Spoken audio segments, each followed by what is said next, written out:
Assalamualaikum warahmatullahi wabarakatuh.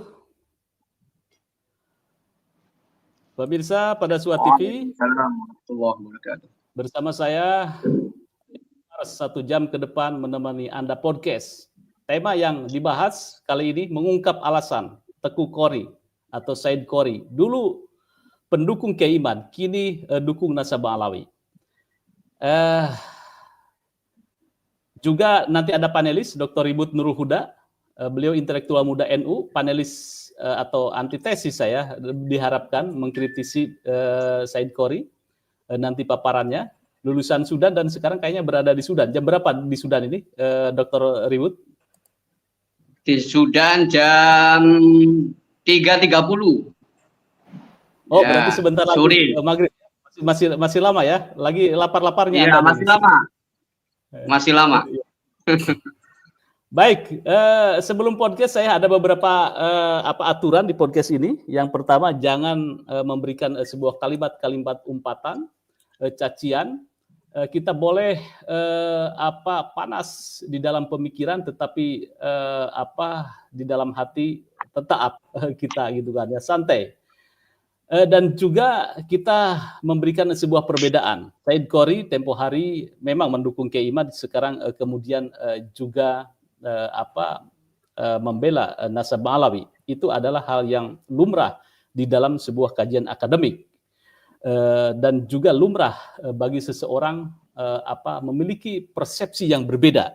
Ini tidak perlu menjadi sebuah keributan, karena di sini ada Dr. Ribut nanti yang akan memberikan sebuah pemahaman tentang bagaimana sebetulnya kita berbeda itu biasa. Ketika saya di kampus berantem tanda kutip ya tentang sebuah persoalan, tetapi tidak dengan emosional. Ini yang saya harapkan. Disitulah kita akan dilihat sebagai intelektual.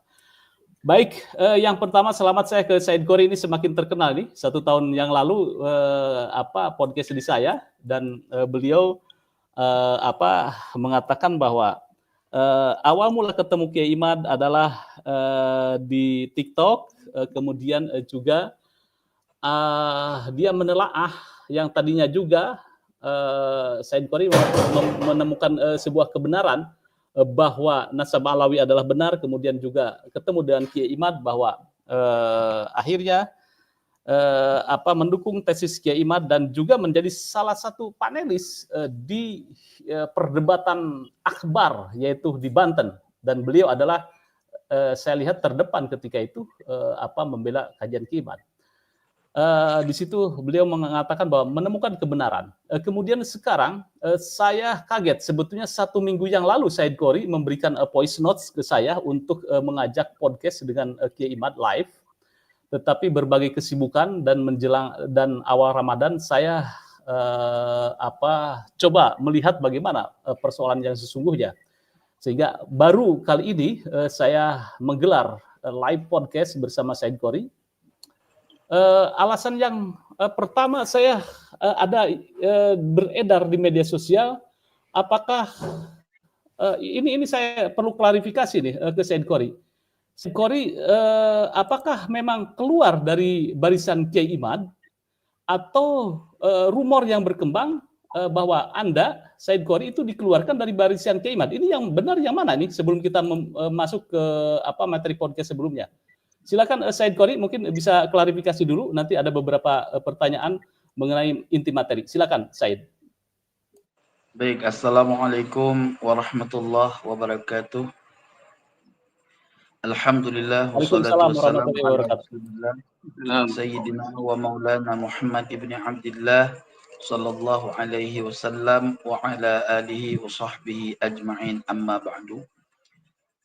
Khina fillah, dimanapun antum berada, hari ini saya ingin sampaikan bahwa saya dalam keadaan sehat walafiat, tidak ada halangan apapun, dan yang saya hormati wabil khusus pemilik akun YouTube yang bernama Pada Suka TV yang dipimpin oleh Bapak Yusuf Mars. Nah, yang kedua yang saya hormati dan muliakan intelektual NU katanya, yaitu Bapak Dr. Ribut Nur Huda.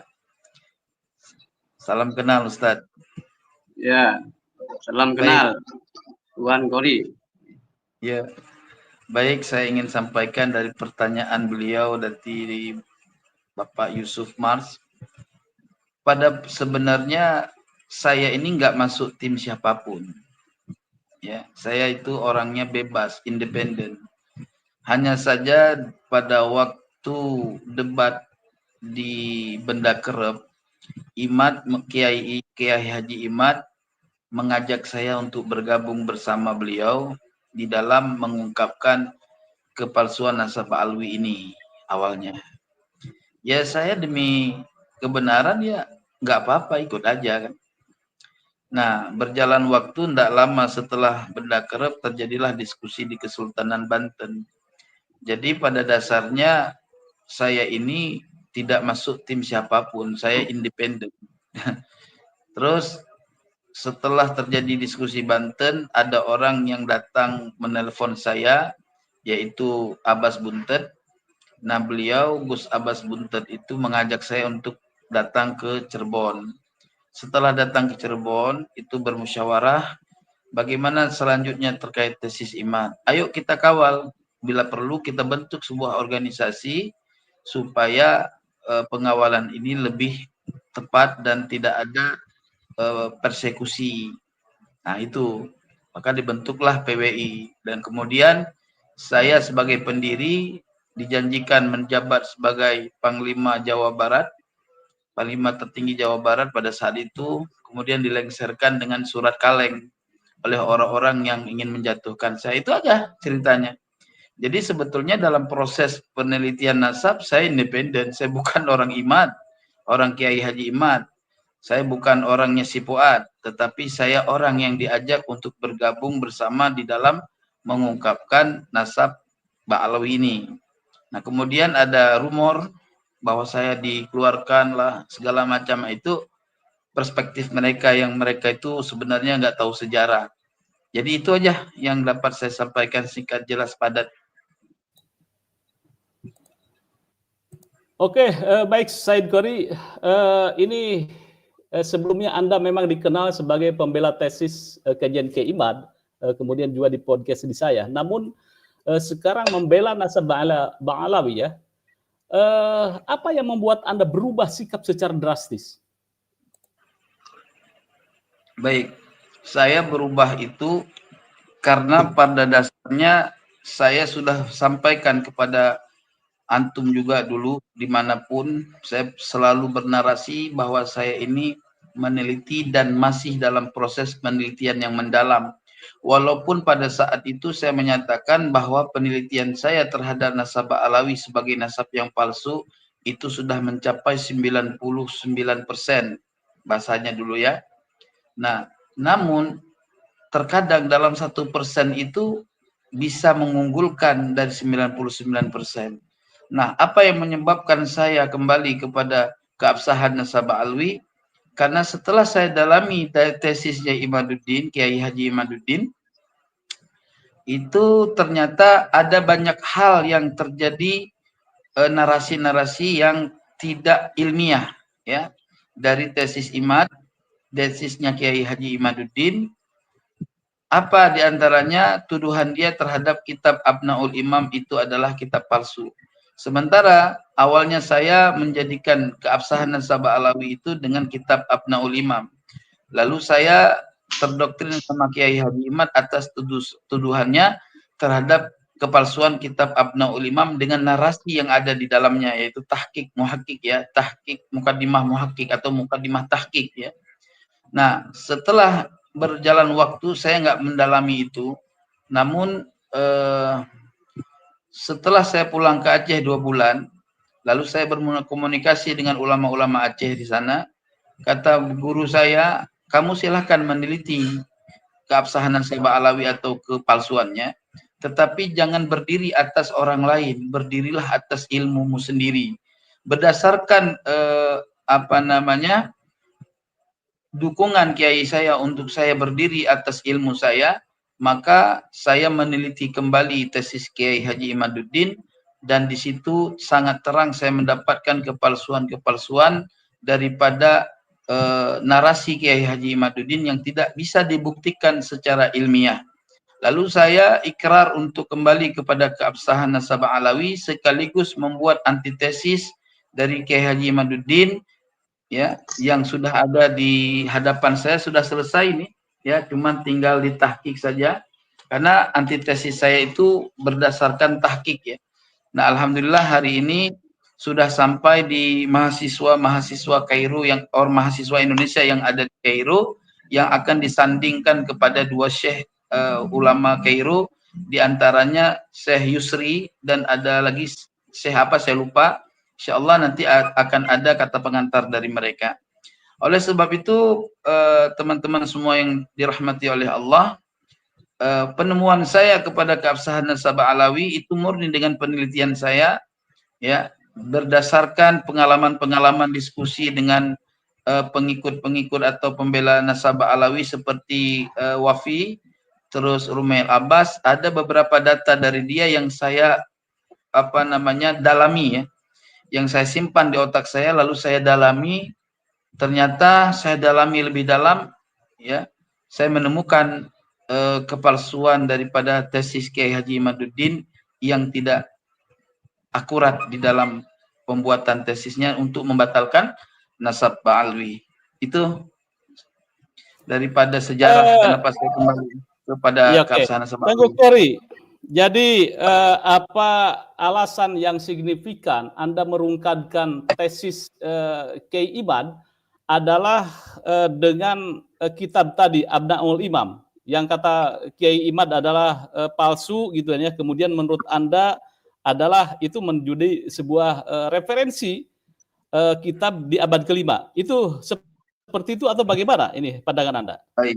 Baik. Pertama, Kiai Haji Imaduddin menuduh kitab Abnaul Imam sebagai kitab palsu dikarenakan dia mencurigai di dalamnya ada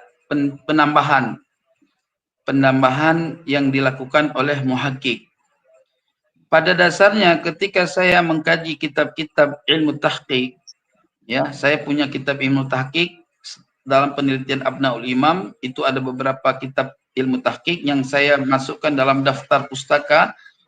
Di sana menyebutkan bahwa ulama-ulama pentahqiq itu mereka meneliti manuskrip asli tanpa tahqiq di seluruh perpustakaan dunia. Artinya ketika seorang muhakkik sudah meneliti dari seluruh perpustakaan dunia, lalu dia mengomentari apa yang dia tahqiq, artinya itu Kiai Haji Imad tidak bisa menuduh kitab itu sebagai kitab yang maudhu'ah, ya, sebagai kitab yang tidak bisa diambil pegangan di dalam sebuah referensi, ya. Ya. Kenapa? Karena Kiai Haji Imad bukan seorang peneliti. Karena dia berdasarkan asumsi dia di dalam membaca Muqaddimah Tahqiq. Maka oleh sebab itu, jikalau dia adalah berani menunjukkan bukti dan memang seorang peneliti, maka wajib atas Imaduddin, atas Kiai Haji Imaduddin untuk membuktikan manuskrip asli tanpa tahqiq Abnaul Imam sebagai perbandingan dari kitab Abnaul Imam yang matbu'ah, yang sudah dicetak, yang beredar saat ini. Bila mana dia tidak mampu menghadirkan kitab manuskrip asli tanpa tahqiq karangan Imam Abul Mu'ammar Yahya ibnu Toba, maka tuduhan dia tidak bisa berlaku di dalam kajian ilmiah. Kenapa? Karena setiap tuduhan sesuatu tanpa syawahid itu batil. Begitu tuan-tuan yang dirahmati oleh Allah. Maka oleh sebab itu kitab Abnaul Imam tetap memiliki kekuatan dalam menjadikan kitab tersebut sebagai referensi. Al-Imam ahli nasabah, ya, yaitu Imam Sayyid Murtada Az-Zabidi sebagai nasabah yang terkemuka dari kalangan Sunni mengambil referensi daripada Abnaul Imam. Lalu siapa Imaduddin? Apakah dia imam ahli nasab yang berani memaudu'kan atau memalsukan sebuah naskah tanpa mampu memberikan bukti yang akurat? Oleh sebab itu, di dalam antitesis saya saya mempertanyakan kepada Imaduddin, mampukah Kiai Haji Imaduddin untuk menghadirkan manuskrip asli tanpa tahqiq terhadap kitab Abnaul Imam, sehingga menjadi bandingan terhadap kitab Abnaul Imam yang sudah ada pada saat ini di hadapan kita, yang sudah intisyar, yang sudah matbu'ah. Bila mana dia tidak mampu menghadirkan kitab asli, manuskrip asli Abnaul Imam tanpa tahqiq, maka tuduhan dia tidak dianggap ilmiah terhadap kepalsuan kitab Abnaul Imam. Kenapa? Karena kita harus bisa mengetahui secara indrawi, secara ilmiah, dari mana dan siapa saja nama-nama yang ditambah yang dapat merubahkan daripada naskah asli kitab Abnaul Imam.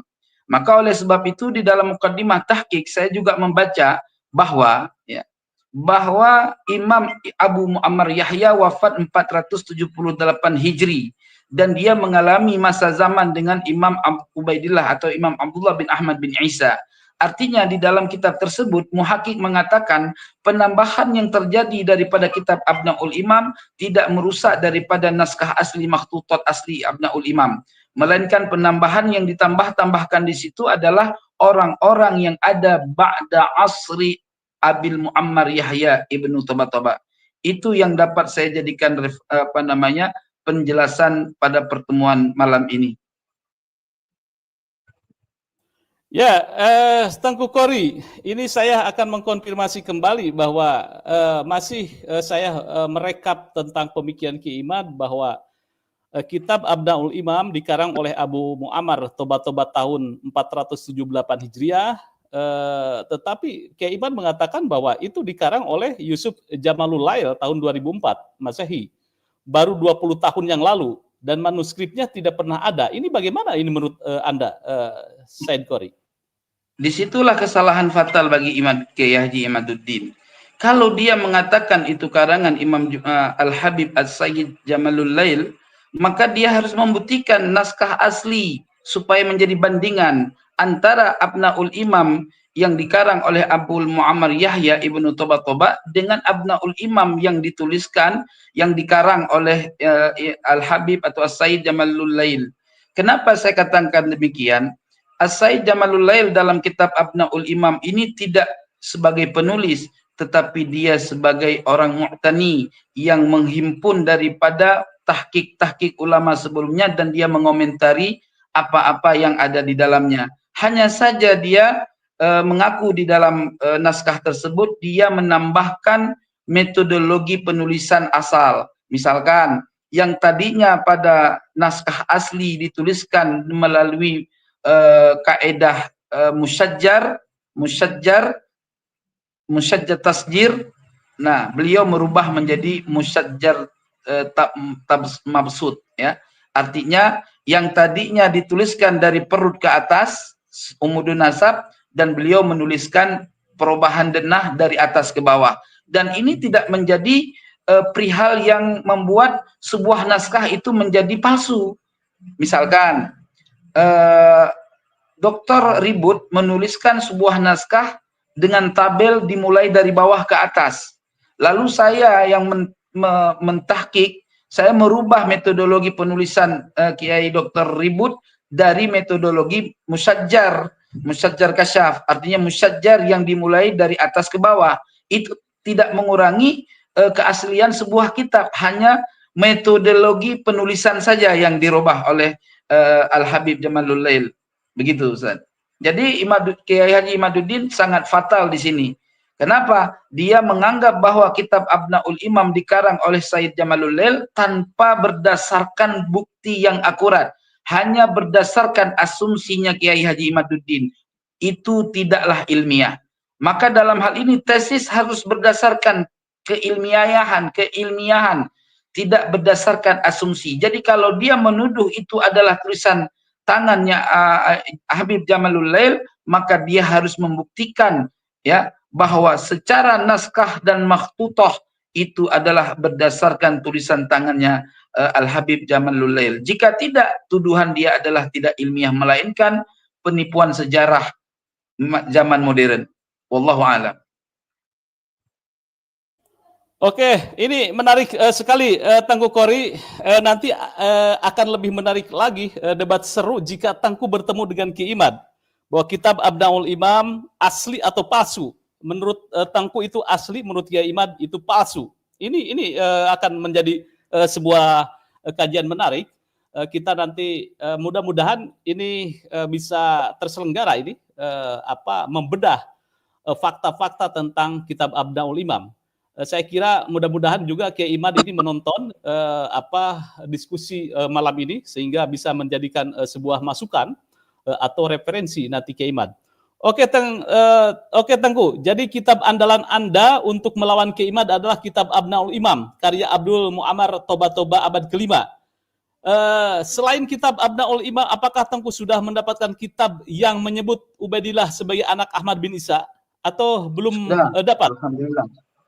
Sudah, saya sudah melengkapi selain Abnaul Imam dengan referensi yang terdiri dari fatwa-fatwa ulama yang ada di abad 7 sampai abad 15 Hijri.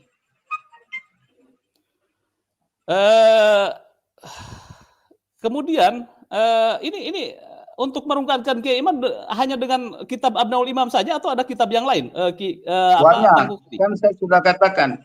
Banyak untuk merungkatkan tesis Kiai Haji Imaduddin. Saya tidak memiliki hanya sebatas satu referensi. Saya menghadirkan 102 sumber referensi di dalam mensahihkan nasab Ba'alwi. Sementara Kiai Haji Imad di dalam tesisnya hanya bersumber dari tidak lebih dari 30 jumlah kitab ke bawah. Saya menjadikan referensi 102 referensi, bahkan fatwa Ahlun Nasabah dari Naqobah Ashraf Kalastani dari Pakistan. Begitu. Oke, yang biasa menjadi satu rujukan salah satunya ini Sajarah Mubarakah. Ini menurut Anda bagaimana nih kitab Sajarah Mubarakah sebagai salah satu referensi Kiai Imad bahwa nasab Alawi itu tidak nyambung ke Rasulullah? Baik, justru secara terang di dalam naskah Syajarah Al-Mubarakah, pertama, Kiai Haji Imaduddin harus memberi jawaban dari pertanyaan saya, siapakah ulama terkemuka ahli nasab yang ada di abad 5, 6, dan 7 Hijri yang mengkonfirmasi bahwa Al-Imam Fakhruddin Ar-Razi sebagai ahlun nasabah? Itu yang harus dijawab.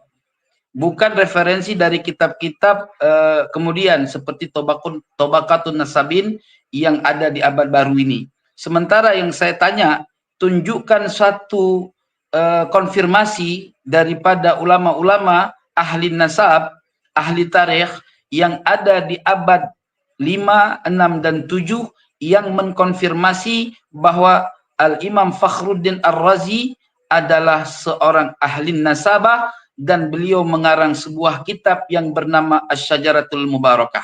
Itu pertama. Yang kedua, di dalam naskah mukaddimah kitab yang dituliskan oleh Imam Fakhruddin Ar-Razi, di situ disebutkan lafaz di halaman 12 paling akhir, hadzal kitabul musamma bisyajaratil mubarakah qara'tuhu ala as-sayyid al-ajal al-alim al-muhtarim Syamsuddin Majidil Islam Syarafil Itrah Ali bin Syaraf Syah bin Abil Ma'ali adamallahu majdahu. Artinya apa? Al-Imam Fakhruddin Ar-Razi, beliau mengungkapkan dengan perkataannya di dalam tulisannya, dia mengatakan bahwa aku telah membacakan kitab Asy-Syajarah Al-Mubarakah ini di hadapan seorang sayyid yang mulia, yang alim, yang dimuliakan, yaitu Syamsuddin cahayanya agama atau matahari agama Majidil Islam Syaraful Itrah Ali bin Syaraf Syah. Ali bin Syaraf Syah bin Abil Ma'ali. Pertanyaan saya, tahun berapa biografi Ali bin Syaraf Syah bin Abil Ma'ali diketahui oleh ulama-ulama di zaman abad ke-5, ke-6, dan ke-7 Hijri? Siapa Ali bin Syaraf Syah ini? Tahun berapa lahir dan wafatnya? Apakah dia hidup sezaman dengan Imam Fakhruddin Ar-Razi atau tidak? Jikalau dia hidup sejaman dengan Imam Fakhruddin Ar-Razi, tunjukkan di kitab apa dan apa karangan Imam Ali As-Sayyid Ali bin Syaraf Syah selain kitab selain daripada naskah yang dibacakan oleh Imam Fakhruddin Ar-Razi. Ya, pertanyaan saya itu. Sehingga dalam penelitian saya menemukan bahwa Ali bin Syarafsyah itu bukanlah ulama yang ada di abad ke-5-6 Hijri, tetapi dia adalah ulama yang ada di abad ke-7-8 Hijri. Artinya Imam Ali, Sayyid Ali bin Syarafsyah bin Abil Ma'ali, beliau wafat 740 Hijri. Sementara Al-Imam Fakhruddin Ar-Razi wafat 600 Hijri. 606 Hijri ya wafatnya Imam Fakhruddin Ar-Razi. Lalu bagaimana Imam Fakhruddin Ar-Razi mampu membacakan naskah kitabnya di hadapan orang yang belum dilahirkan ke alam dunia ini? Itu yang harus dijawab oleh Imaduddin.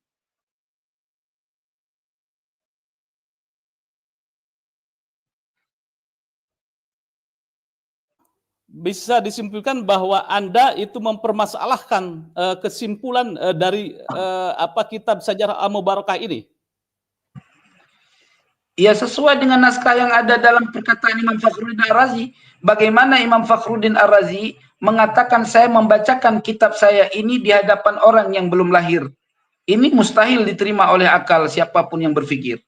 Maka oleh sebab ini jelas bahwa orang-orang yang mencantol sebuah nama untuk sebuah kitab, mesti yang namanya orang-orang yang berbuat sesuatu penyelewengan dalam naskah, mesti akan terjadi kelupaan dan kekeliruan dalam pembuatannya. Sehingga Imam Fakhruddin Ar-Razi sama sekali tidak pernah menulis kitab yang berjudul Asy-Syajaratul Mubarakah. Oke, baik. Katakanlah, iya betul. Fahru Roji adalah tadi dikatakan wafat 606 Hijri. Dan dia ada di Roy, pengarang kitab ini. Artinya ketika dengan Ahmad bin Isa itu katakan kakek lah ya, kakek. Nah, bukannya itu masih dekat ketika seseorang mengkonfirmasi tentang sosok yang hidup di abad di tahun ke 500 Hijriah atau 400 Hijriah, kan masih dekat. Katakan panca kakinya adalah kaki. Dan itu sama-sama hidup di Roy. Baik. Kalaupun kita menganggap kitab Asy-Syajarah Al-Mubarakah itu kitab asli karangan Imam Fakhruddin Ar-Razi, maka kita harus mempertanyakan Rai itu di mana? Di Iran kah, apa di Basrah atau di Irak?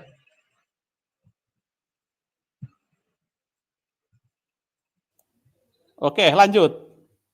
Baik. Ya. Artinya Rai itu bukan Basrah dan bukan Irak. Sementara Ibnu Toba penulis kitab Abnaul Imam itu orang Irak.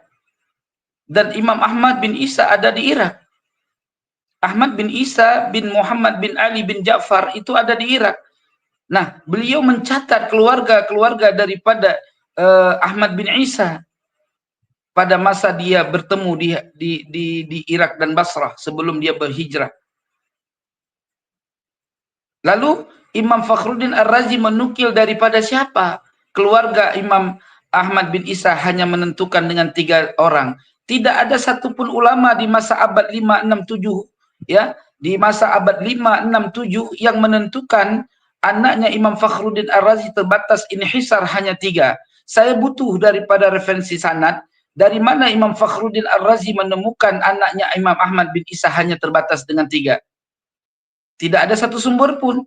Di Al-Muntaqilah hanya menyebutkan 2. Di Tahdzibul Ansab menyebutkan 1.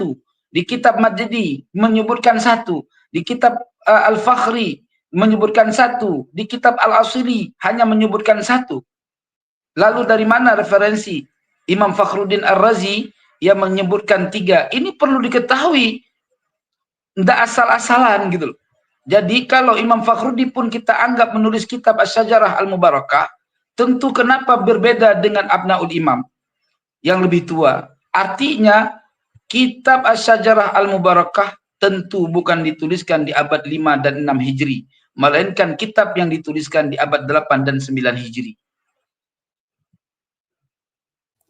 Oke, Tengku. Jadi menurut Tengku, kitab andalan Kiai Imad Asy-Syajarah Al-Mubarakah karya Fahru Roji yang wafat tahun 606 Hijriah itu bermasalah karena tidak jelas mengambil referensi dari mana bahwa Ahmad bin Isa anaknya hanya 3, yaitu Muhammad, Betul. Ali, dan Husain. Tidak ada, Baik, tidak ada itu, Ben. Itu begitu ya, kesimpulan Anda? Ya, tapi saya tambahkan bukan itu saja. Penulis Asy-Syajarah Al-Mubarakah di dalam mukadimah tahqiq, mukadimah tasnif, dia mengatakan bahwa Imam Fakhruddin Az-Razi sendiri membacakan kitab Asy-Syajarah Al-Mubarakah langsung di hadapan Ali bin Syarafsyah, di mana Ali bin Syarafsyah tidak hidup sejaman. Di masa abad 606 Hijri, Imam Ali bin Syarafsyah belum lahir. Bagaimana Imam Fakhruddin Ar-Razi membacakan sebuah naskah kitabnya di hadapan orang yang belum lahir? Ini adalah petanda bahwa kitab itu bukan ditulis oleh Imam Fakhruddin Ar-Razi, melainkan dituliskan oleh orang-orang yang ada di abad 8 sampai 9 Hijri. Saya curiga kitab ini dituliskan langsung oleh Ali bin Syarafsyah dan disalin ulang oleh Wahid bin Syamsuddin. Dan Wahid bin Syamsuddin pun biografi Wahid bin Syamsuddin pun tidak diketahui oleh banyak ulama-ulama ahli nasabah.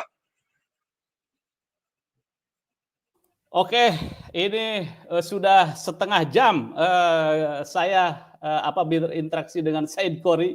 Ini menarik jika nanti kita gelar pandangan Said Qori versus Kiai Imad. Pertama tentang kitab Abnamul Imam, kemudian dengan kitab Syajarah Mubarakah. Ini akan menarik nanti perbincangannya. Baik, saya coba ke Dr. Ribut Nur Huda, intelektual muda NU yang sekarang berada di Sudan. Menjelang buka tentunya ya di Sudan. Dr. Ribut, bagaimana Anda melihat pemikiran, kita coba ya membedah pemikiran dan riset lah. Ki Imad melakukan riset bahwa nasab Alawi tidak tersambung, kemudian juga Tengku Qori yang tadinya juga membela nasab Alawi, kemudian berbalik membela kajian Ki Imad, kemudian sekarang juga berbalik kembali untuk membela, mengukuhkan nasab Alawi tersambung ke Rasulullah. Menurut Anda bagaimana dengan pemaparan-pemaparan yang ditemukan oleh Said Qori? Silakan Dr. Ribut. Assalamualaikum warahmatullahi wabarakatuh. Waalaikumsalam. Alhamdulillah alladzi bi ni'matihi tatimmus shalihat. Wassalatu wassalamu ala sayyidis sadat sayyidina wa maulana Muhammadin wa ala alihi wa man sara ala nahjihi ila yaumil mi'ad wa ba'du. Yang saya hormati owner pada Suka TV, ya, Pak Yusuf Mars, dan yang saya hormati juga Tengku Qori, yang beliau sudah tidak asing lagi di kalangan para pengkaji nasab, ya, di era digital saat ini. Alhamdulillah tadi temanya seperti yang disampaikan oleh Pak Yusuf tadi, yaitu bagaimana Tengku Qori, ya, ini beliau hijrah dari yang tadi disebut dalam tanda kutip, ya, dalam tanda kutip sebagai kalangan penolak ketersambungan nasab, sekarang menjadi berbalik, yaitu pendukung ketersambungan nasab. Ini saya mau memulai dulu, ini adalah pembahasan masih dalam koridor berpikir Islami, koridor kajian keislaman. Ya, karena apa? Karena persoalan nasab ini urusannya dengan baginda Rasulullah Muhammad Shallallahu Alaihi Wasallam. Jadi bukan persoalan nasab nasab orang fasik, tapi nasab orang paling mulia, ya, di dunia dan akhirat. Nah, yang kedua, ini tentunya kalau Tengku Qori ingin mencoba menjadikan ini sebagai polemik, ya, perdebatan tertulis, di mana Kiai Imad itu dengan tesisnya, ya, dan tersirat dalam buku-bukunya, terakumulasi dalam buku-bukunya, ya, sekitar ada 8 karya tulis, ya, dengan perjalanan beliau sebagai intelektual pesantren, itu, dan juga secara akademisi beliau juga melewati proses bagaimana cara membuat tesis. Ini tentunya bukanlah sesuatu yang kita anggap sebagai tahsilul hasil, penelitian yang sia-sia atau penelitian yang hanya membiu dengan sebelumnya. Dalam arti seperti yang dikatakan oleh Tengku Qori sendiri, berdiri di atas ilmunya sendiri. Yang juga nanti akan mencoba ditunjukkan oleh Tengku Qori bagaimana beliau berdiri di atas ilmunya sendiri. Walaupun tanpa melupakan bahwa ilmu itu sifatnya universal. Ilmu itu sifatnya universal, bisa dikaji di meja akademik secara objektif.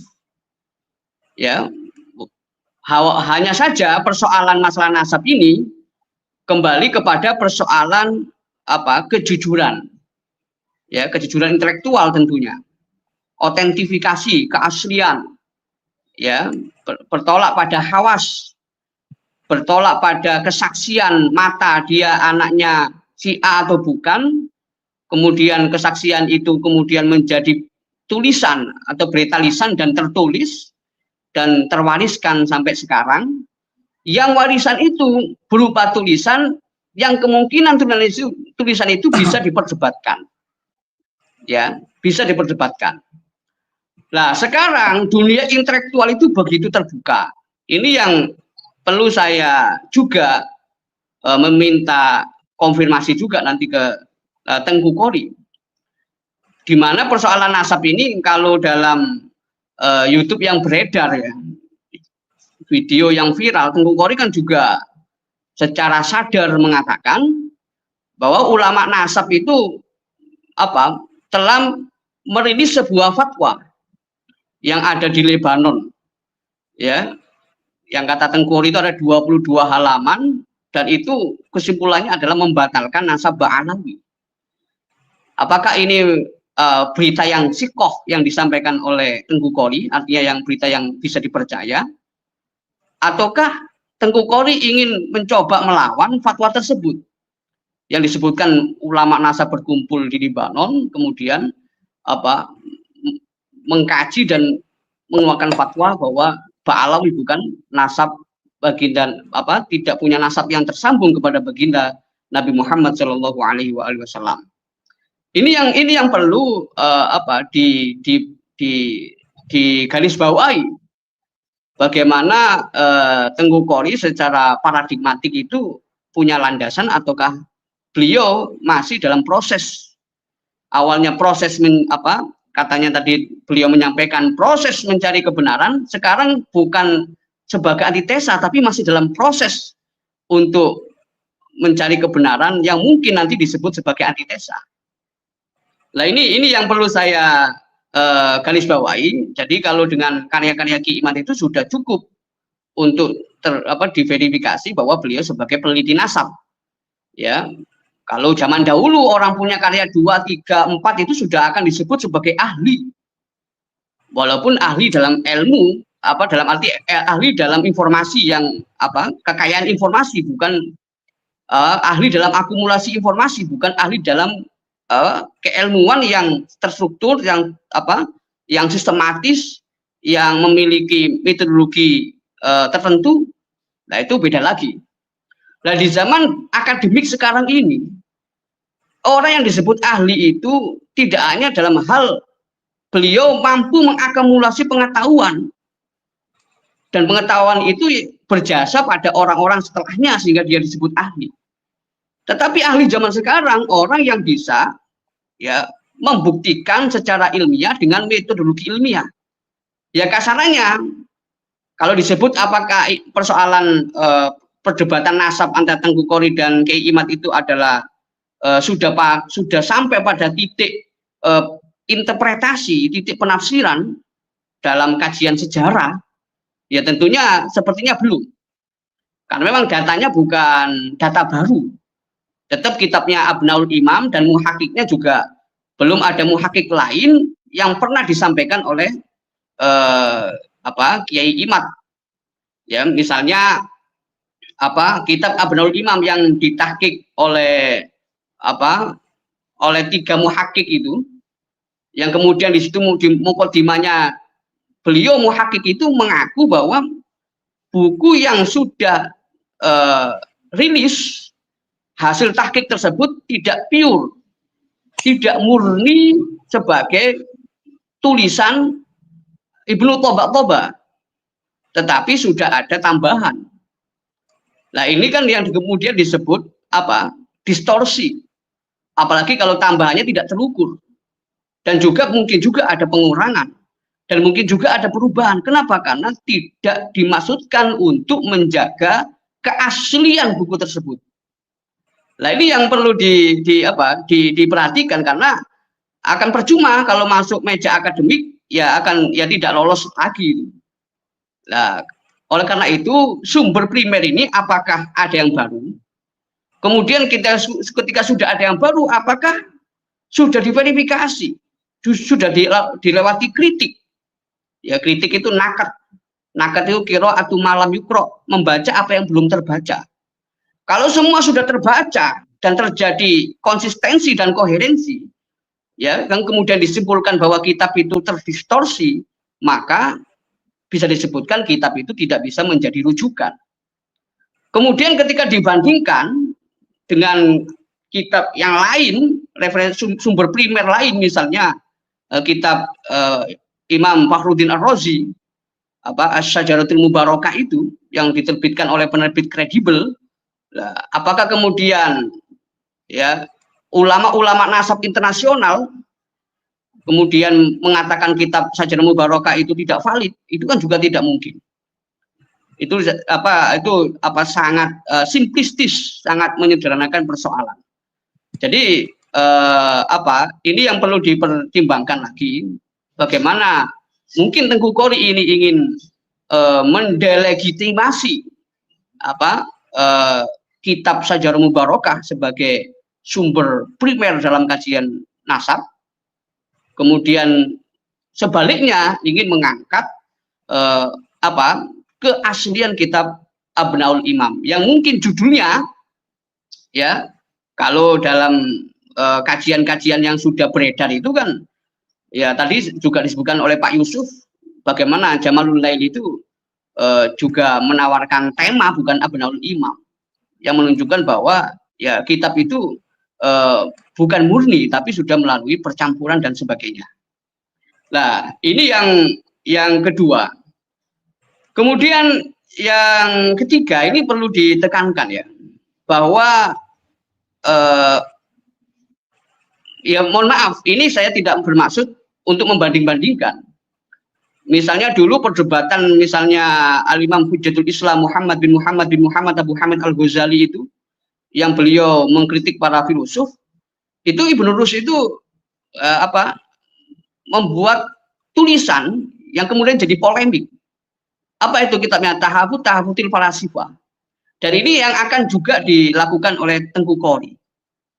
Ya akan mau menulis.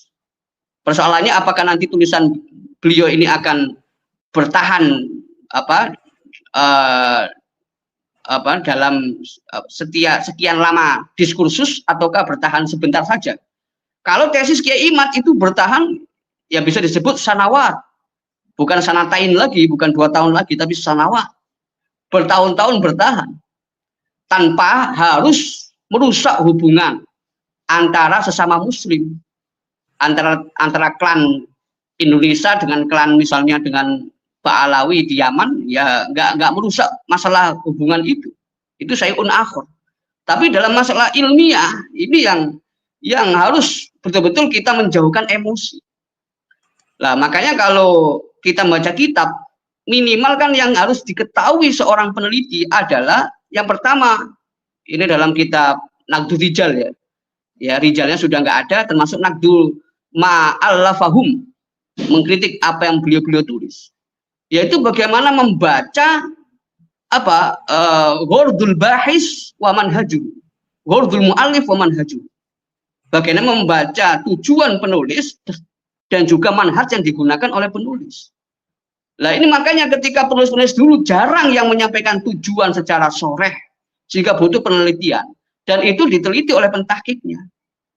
Dan pentahkiknya dengan keterbatasan informasi di zaman dulu, di zaman ketika orang itu mencari riwayat, mencari informasi, itu harus pindah satu negara ke negara lain. Dan beda dengan sekarang, ada maktabah elektronik, ada perpustakaan digital, ya, yang sangat melimpah informasi tersebut, sehingga upaya verifikasi itu bisa dilakukan dengan tanpa masyakoh, ya, tanpa susah payah, beda dengan zaman dahulu. Nah, ini yang perlu digarisbawahi, karena apa? Kalau nawaitunya, niatnya adalah mencari kebenaran, maka waktu nanti yang akan menguji, bukan peneliti, bukan penulis itu sendiri. Ya, silakan. Misalnya Tuan Qory tadi mengatakan kemarin sampai pada 99%. Ya, beliau menyampaikan 99%. Waktu perdebatan mendukung kelompok Kiai Imad, itu beliau mengakunya masih 99%. Ada 1% lagi. Tapi yang kemudian ketika Tuan Qory barangkali akan melakukan otokritik, ya, mengkritik diri sendiri, ya, masuk menyampaikan ulama nasab di Lebanon itu yang kemudian mengeluarkan fatwa pembatalan nasab Ba'alawi. Yang kedua, ya mohon maaf, ya, Tuan Qory yang kemudian ya di video kan juga beredar itu menjahanamkan Ba'alawi misalnya, entah itu bercanda atau bagaimana, itu adalah menunjukkan ekspresi bahwa Tuan Qory itu sudah 100%. Tidak pada tahap kognitif pemikiran saja, sudah pada tahap itikad, keyakinan. Saking yakinnya beliau mengatakan jahanam Ba'alawi, itu misalnya begitu. Nah, ini Pak Yusuf, ini tanggapan saya tidak punya maksud apa-apa. Polemik itu akan terjadi dan dunia itu berubah, bergeser. Kenapa? Dunia keilmuan sekarang semakin terbuka. Dulu orang bisa diarahkan ke satu kitab, Sulam Taufik saja, ya bisa. Fathul Qorib saja, sampai habis usia itu bisa, zaman dulu. Sekarang, era digital, generasi alpha, itu sudah bisa mengakses sumber-sumber sendiri, bahkan maktutot, manuskrip yang ada di maktabah-maktabah wakaf elektronik di dunia, di negara-negara Arab, ya, termasuk di Leiden Belanda sendiri. Nah, ini Pak Yusuf. Jadi kitab yang disebut Sajatul Mubarakah itu tidak ada, hemat saya tidak ada ulama nasab kredibel yang yang diakui dunia internasional yang mendelegitimasinya, tidak ada. Tetapi bagaimana kemudian Tuan Qory mau mendelegitimasi Sajatul Mubarakah itu? Nah, ini yang tanda tanya besar, ya. Jadi tahapan riset ini belum sampai pada tahapan historiografi, tahapan penulisan, tapi masih sebenarnya heuristik bagaimana mencari sumber, atau mungkin masih tahap verifikasi, ya, mengkritik sumber secara adil, secara insaf, objektif, ilmiah, tanpa ada unsur-unsur luar, artinya tidak ada dipengaruhi oleh emosi. Nah, ini yang mungkin nanti akan dijelaskan oleh Tengku Qory, karena dunia keilmuan ini sudah sedemikian maju, ya. Kalau bisa dikatakan, misalnya dalam masalah ini pendekatan lain, ya, Bu, pendekatan ro'yu, pendekatan akal, bukan hawas. Kalau masalah riwayat tidak mungkin ada dua kebenaran, ya. Dalam arti masalah nasab ini, ya, tidak mungkin ada dua kebenaran, sehingga nggak bisa disintesis, nggak bisa digabungkan. Kalau terputus berarti tidak tersambung. Kalau tidak tersambung, ya, kalau tersambung berarti tidak terputus, nggak bisa digabung. Beda dengan pendekatan fikih. Misalnya di Arab Saudi sekarang itu melakukan koreksi besar-besaran yang dikawal oleh Liga Muslim Dunia. Apa itu? Ingin mempertemukan dua kelompok yang dulu itu antagonistik. Dulu itu berbenturan sampai muncul definisi, ya, kelompok itu adalah kelompok Sunni Syiah. Sunni adalah bukan Syiah, Syiah adalah bukan Sunni.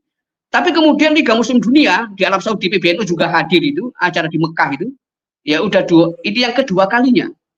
Ya, tahun kemarin Ramadan, kemudian Ramadan tahun ini, minggu yang lalu, itu kumpul lagi untuk membahas bagaimana binaul jusuri bainal mazahib al-islamiyah, membangun jembatan mazhab-mazhab Islam antara firqah Sunni dengan Syiah termasuk yang ada di Oman itu, ya, Ibadiyah, termasuk juga ya Ahlul Asar, Ahlul Hadis dan lain-lain. Yang dulunya nggak bisa disatukan, tapi sekarang bisa disatukan.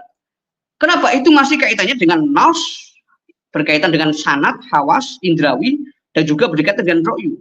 Tapi persoalan nasab ini hanya persoalan kebenaran sumber saja. Kalau sumbernya salah juga salah. Lah, ini yang saya minta keterangan tambahan ya dari Tengku Qori agar kita ini bisa selamat lah. Kalau memang secara ilmiah terputus jangan disambung, kalau sambung jangan diputus. Nah, itu Pak Yusuf. Jadi ini masih pada tahap verifikasi, tahap kritik sumber. Ya, terima kasih. Ya. Oke, baik. Tengku Qori mungkin ada tambahan informasi.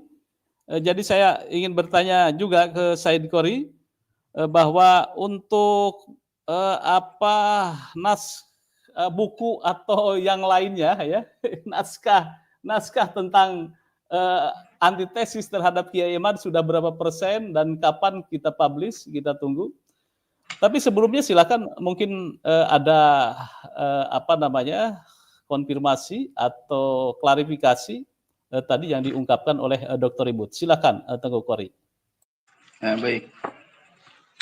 Dari tadi saya mendengar penjelasan atau komentar daripada Dr. Ribut Nurhuda tidak memberikan suatu narasi yang membuat kuat dan benarnya sebuah tesis Imaduddin, hanya berdasarkan statement private-nya ya terkait kritik saya terhadap kitab Asy-Syajarah Al-Mubarakah. Sementara kritik saya terhadap Asy-Syajarah Al-Mubarakah itu sangat logis. Namun beliau menyatakan bahwa tidak ada satupun ulama yang mengkoreksi kitab Asy-Syajarah Al-Mubarakah. Ya. Dan saya juga menemukan bahwa tidak ada satupun ulama pun yang mengatakan kitab Abnaul Imam itu kitab yang mardud, yang tidak dapat diterima, sebagaimana statement Kiai Haji Imaduddin di dalam tesisnya. Oh, kejam loh. Anda sudah baca belum tesisnya Kiai Haji Imaduddin secara detail? Tolong dijawab. Ya, saya baca. Nah, kalau Anda baca tesis Kiai Haji Imaduddin secara detail, saya ingin bertanya, apa dasar Kiai Haji Imaduddin menuduh kitab Abnaul Imam itu palsu?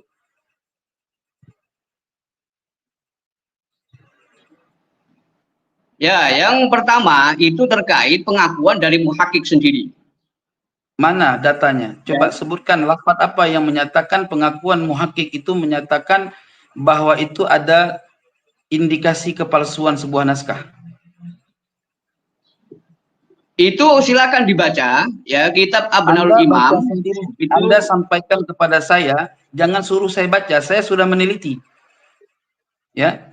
Anda yang sudah katanya meneliti, coba tunjukkan lafaz mana yang menunjukkan indikasi bahwa kitab Abnaul Imam itu palsu berdasarkan tesisnya Kiai Haji Imaduddin. Silakan.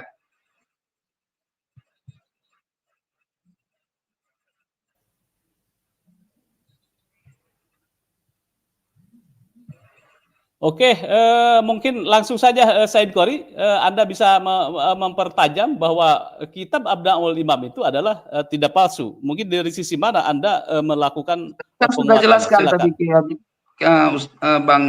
Bang Yusuf Mars, saya sudah jelaskan tadi apa yang saya sampaikan, hanya saja Dr. Ribut Nurhuda mengkritik saya terkait kitab Abnaul Imam dan menguatkan Imaduddin dalam menyampaikannya. Gitu loh. Nah, saya kan bertanya, adakah dia membaca detail tesisnya Kiai Haji Imaduddin? Dia menjawab, saya sudah membaca detail. Baik, ketika dia sudah membaca detail, saya kan wajar mempertanyakan dari mana dasarnya Kiai Haji Imaduddin menyatakan kepalsuan kitab Abnaul Imam. Nah, terus dia menjawab, suruh baca sendiri. Bukan ini diskusi. Kalau dia bisa mengungkapkan karena dia seorang peneliti kitab Abnaul Imam, seharusnya dia mengungkapkan lafaznya. Baik, dasar apa yang membuat saya menyatakan bahwa kitab Abnaul Imam itu tidak ditambahkan orang-orang yang semasa dengan Imam Abdul Mu'ammar Yahya Ibnu Toba-Toba, tetapi penambahan itu terjadi bagi orang-orang yang ada setelah zamannya Imam Ibnu Toba-Toba. Adapun Abdullah bin Ahmad bin Isa itu orang yang hidup di masa abad keempat.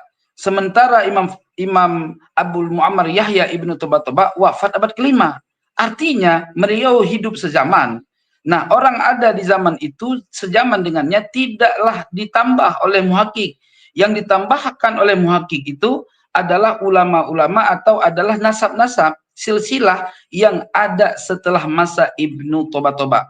Dan hal itu diterangkan oleh muhakik ya dalam lafaz lamman tasakha hadhil makhtutata zada 'alaiha ziyadatun tabdu wadihatan min man dzakarahu asma'an fi silsilatil ansabi yarji'u tarikha wujudi ashabiha ila zamanin yaqa'u bitakidi ba'da asri Abil Mu'ammar ibni Toba-Toba sahibil kitab wal mutawaffa sanata thamanina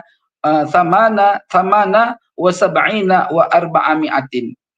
Artinya begini, ketika naskah ini disalin ya, ia pentahkik ya, pentahkik menambahkan beberapa naskah di dalamnya yang terlihat dengan jelas penambahannya dari penyebutan nama-nama yang ada di dalam silsilah nasab tersebut, di mana sejarah keberadaan silsilah nasab tertulis di dalamnya itu bermuara pada masa yang terjadi setelah masanya Abul Mu'ammar Yahya Ibnu Toba-Toba, pemilik asli kitab ini, yang meninggal pada tahun 478 Hijri. Nah, di sini kan kita sudah jelas tabdu wadihatan min man dzakarahu asma'an fi salasilil ansab. Artinya penyebutan nama-nama yang ada di dalam silsilah nasab tersebut terlihat sangat jelas penambahannya. Nah, Imad mengatakan nggak jelas kan? Tapi saya menemukan kejelasannya. Di situ ada tandanya, yaitu tanda titik garis-garis. Nah, tanda titik-titik garis-garis ke sananya itu orang-orang yang ada setelah zaman Abu Mu'ammar Yahya. Sementara yang sebelum titik-titik garis itu, garis titik-titik kecil, itu menunjukkan makna bahwa orang yang sebelum garis itu adalah orang yang hidup semasa dengan Abu Mu'ammar Yahya Ibnu Toba-Toba. Di sini dia berarti tidak bisa mengetahui. Maka kemana Bapak Ustadz ribut tadi? Bisa naik lagi tidak? Nah, halo, dengar suara saya tadi? Ya, ya. Ada gangguan sinyal tadi? Ya. Oke, Dr. Ribut berada di Sudan, mungkin agak sedikit sinyalnya agak kurang ini ya, kurang bagus. Ya, lanjut, artinya kita kembali kepada Dr. Ribut langsung memberikan tanggapan, silakan.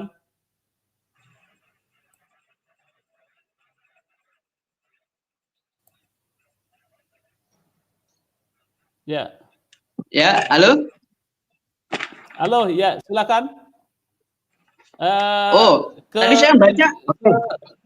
Anda boleh buka halaman 22 kitab Abnaul Imam. Halaman 22 kitab Abnaul Imam.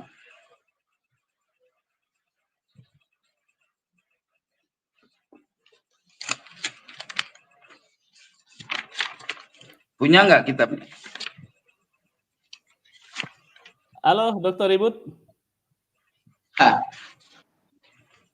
Ya, silakan dibaca aja. Ya, sudah.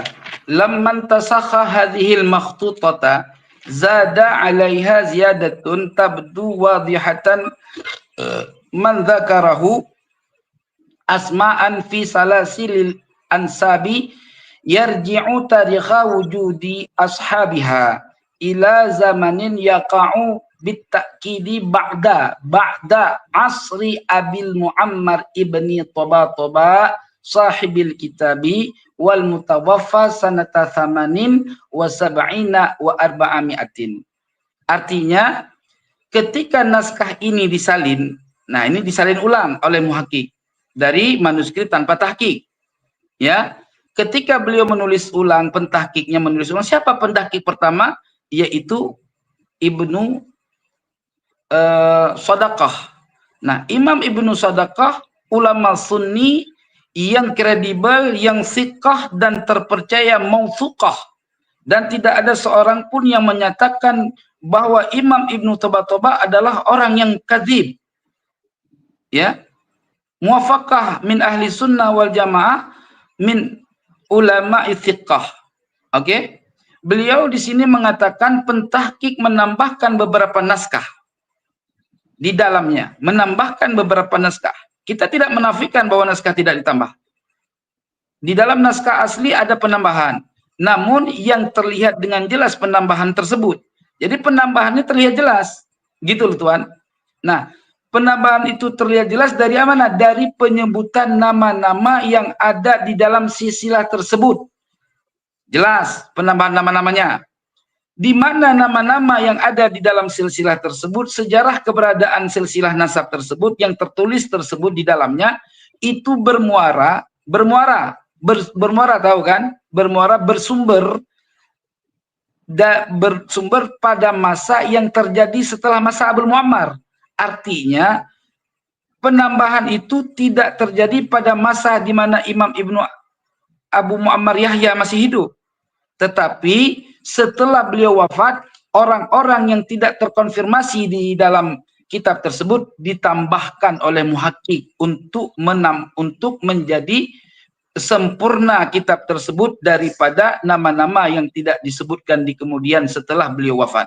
Sementara Abdullah bin Ahmad bin Isa, orang yang hidup di abad ke-4, Abu Muammar Yahya wafat di abad ke-5. Justru ini sangat kredibel secara logis. Tidak bisa dikatakan bahwa penambahan itu dilakukan oleh muhakkik. Itu kalau sudah dilakukan oleh muhakkik penambahan itu berarti Imaduddin, Kyai Haji Imaduddin sudah menuduh bahwa muhakkik itu pendusta. Nauzubillah tsumma nauzubillah.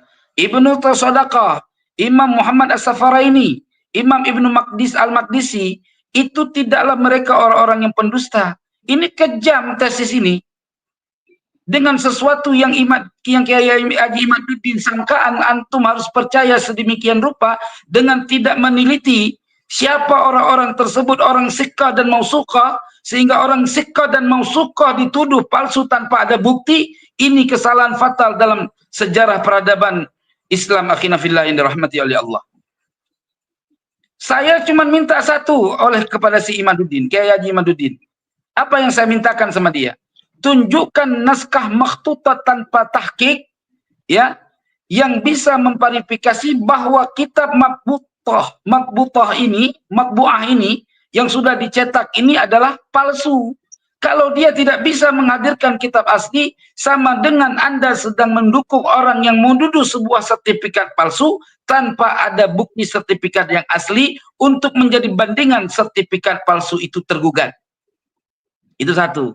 Dan tadi saya bertanya kepada Anda, apakah Anda sudah membaca kitab buku tesisnya Kyai Haji Imaduddin yang tiga bergelombang, ya, dari 1, 2, dan 3, ya, yang semua itu ada sama saya.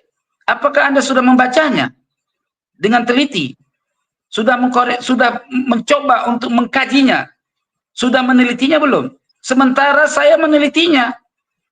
Saya orang yang membela tesis Imad di mana belum ada satu orang pun yang mampu membela Imad, membela Kyai Haji Imad. Saya dari awal meneliti naskah dia, dan saya meneliti dengan proses cara dia berpikir. Lalu saya menjadikan keyakinan bahwa Kyai Haji Imaduddin tesisnya kuat, bagus, ya. Tetapi setelah saya teliti kembali dengan merujuk berbagai macam sumber kitab, ternyata tesis Kyai Haji Imaduddin saya putuskan bahwa tesis palsu. Anda kalau ingin memperkuat Imaduddin, Kyai Haji Imaduddin tesisnya, silahkan Anda buka naskah dia, lalu jawab, dan saya akan menjawab semua pertanyaan dia. Begitu kan enak. Jangan Anda membuat sebuah opini seakan-akan saya ini bukan orang yang mampu menjelaskan masail. Itu sentimen Anda. Coba Anda kembali kepada jalan khitah ilmiah. Anda tidak perlu meneliti kemampuan saya. Orang yang tidak menulis sebuah karya bukan berarti dia tidak punya kemampuan yang hebat. Justru boleh jadi orang yang menuliskan sebuah karya yang dia dapat adalah bukan berarti dia lebih hebat daripada orang yang tidak berkarya. Saya kasih contoh. Apakah Jumadil Kubra adalah orang yang punya karya tulis? Gunung Jati adalah orang yang mempunyai karya tulis. Sementara orang-orang di zaman dia banyak yang hidup di zaman dia, ya, yang mempunyai karya tulis. Apakah Anda dapat menghancurkan martabat Jumadil Kubra sebagai nenek moyangnya para Sunan Wali Songo? Saya tanya lagi, apakah Anda pernah mendengar Sultan Malikus Saleh yang begitu saleh dan alim? Apa karya tulisnya? Sehingga dengan tidak ada karya tulis, Anda akan menjatuhkan martabat Sultan Malikus Saleh. Kan tidak begitu, akhina fillah. Jadi, Anda harus ilmiah. Antum ini kan kuliah di Sudan. Berbicara dengan ilmiah. Kalau antum tidak meneliti, jangan mengomentari sesuatu yang antum tidak dalam menelitinya. Apalagi pertanyaan Anda sekarang. Pertanyaan Anda terkait Asy-Syajarah Al-Mubarakah. Antum bisa nggak menunjukkan kepada saya apa biografi Ali bin Shalaf Shah bin Abil Ma'ali? Siapa dia? Tahun berapa wafatnya? Silakan jawab, saya tunggu sekarang.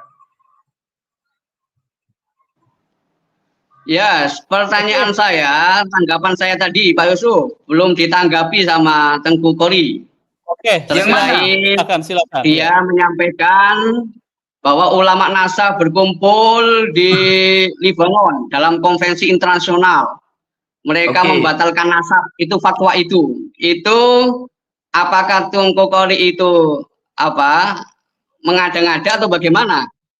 Itu yang pertama. Baik. Dan yang kedua, itu misalnya ketika tadi menyebut Kiai Imad itu seperti menyatakan para muhakkik itu pendusta, ya, kitab Abnaul Imam itu seyogyanya, ya, seyogyanya itu disampaikan apakah memang Kiai Imad menyebut mereka pendusta atau itu penafsiran saja.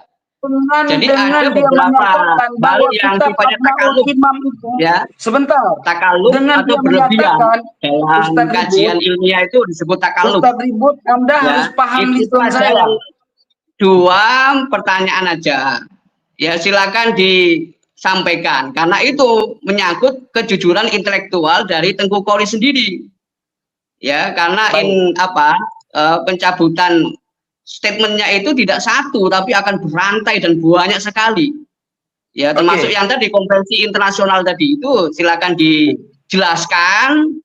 Kalau dulu pernah mengatakan, ya, Tongkori pasti ingat, nggak akan lupa itu karena itu di video sudah beredar. Ulama nasab berkumpul di Libanon mengeluarkan fatwa nasab Ba'lawi putus, itu udah semua orang tahu. Lah itu silakan, itu bagaimana Tengku Kori itu menanggapinya? Di samping apakah Kiai Imad nyebut mereka pentahqiq itu pendusta? Kalau nggak perlu berlebihan takaluf. Ya, itu bagian daripada emosi. Itu aja Pak Yusuf. Karena kita nggak boleh emosi. Ya, terima kasih. Terima kasih. Baik, udah ya. Dari tadi Anda cuma numpang tanya. Pertanyaan saya tidak pernah Anda jawab. Anda hanya saja menembak pertanyaan ke saya. Tapi Anda tidak menjawab pertanyaan saya. Oke. Yang pertama saya sudah menjawab bahwa dalam tuduhan Kiai Haji Imaduddin terhadap palsunya kitab Abnaul Imam dengan bahasa pentahqiq telah merubah. Bukankah dia sudah menuduh bahwa merubah dengan merusak naskah asli itu tahrif, dan tahrif itu adalah kesalahan fatal bagi seorang pentahqiq. Dan sama dengan menuduh pentahqiq itu telah berbuat sebuah kedustaan dan kesalahan yang fatal. Itu sama, Mas. Yang kedua, saya jawab pertanyaan antum terhadap Syekh Yasin Al-Khalidar. Ya, Syekh Yasin Al-Khalidari ini yang saya dapatkan di dalam kitab itu sudah lupa. Ya, dan itu tidak dimiliki oleh orang banyak. Kamu tahu siapa yang punya naskah itu? Naskah itu beredar semua dari saya seorang. Tidak ada orang lain yang mempunyai naskah itu. Ya. Dan saya katakan, Syekh Yasin Al-Khalidari ini, ya, dia itu orang bukan ahlun nasabah. Ternyata setelah saya kaji mendalam, dia itu adalah sama seperti Haji Imaduddin, ya, yang mengadopsi pemikiran-pemikiran liberal. Ya. Anda silakan lacak informasi siapa Syekh Yasin Al-Khalidari. Kedua, sekalipun itu adalah fatwa dia dalam penelitian dia, ya, penelitian dia tidak menjadi suatu kekuatan kuat dalam naskah keabsahan Nasab Alwi. Kenapa? Karena tidak dia nemukan suatu ibarah, bukan berarti dia sudah mengetahui kebenaran sebuah ibarah. Kalau seperti itu demikian yang dia sampaikan, menjadi rujukan sebagaimana Kiai Haji Meduddin ya berpaham bahwa tidak ditemukan suatu ibarah, itu menandakan bahwa ketiadaan sesuatu. Itu sama dengan kaidah dia, kaidah baru. Apa kaidahnya? Adamul wujdan yadullu ala adamil wujud. Itu kaidah baru, tidak ditemukan daripada kaidah yang manapun. Sementara kaidah yang terdahulu, bahkan Imam Fakhruddin Ar-Razi pun menyatakan di dalam kitabnya, ya, Al-Mahsal, itu beliau mengatakan adamul wujdan la yadullu ala adamil wujud. Tiada ditemukan suatu ibarah atau suatu perkara itu tidak menjadi dalil atas ketiadaannya sesuatu. Artinya, ya, Syekh Yasin Al-Khalidari dia tidak menemukan ibarah-ibarah kitab lain. Dia bukan sebagai peneliti yang handal. Karena naskah yang dia dapatkan itu sama dengan naskah yang sudah dijawab oleh Ahlun Nasabah sebelumnya, yaitu Imam Hamzah Al-Kattani di dalam kitabnya Az-Zu'af, Summu Zu'af, ya. Di situ sudah menjawab. Artinya yang saya tanyakan hari ini, apa bukti kalau Anda menganggap bahwa sejarah Al-Mubarakah itu kredibel? Siapa Ali bin Syarabsyah bin Abil Ma'ali? Jika kalau Anda meneliti nasab kitab tesisnya Kiai Haji Imaduddin, siapa Ali bin Syarabsyah bin Abil Ma'ali dan siapa Wahid bin Syamsuddin, itu siapa biografinya? Apa biografinya? Silakan, saya tunggu. Tadi jawaban sudah saya jawab semua. Anda tidak perlu mengomentari dulu jawaban saya, tetapi Anda harus menjawab dulu apa yang saya pertanyakan supaya diskusi ini kredibel. Silakan.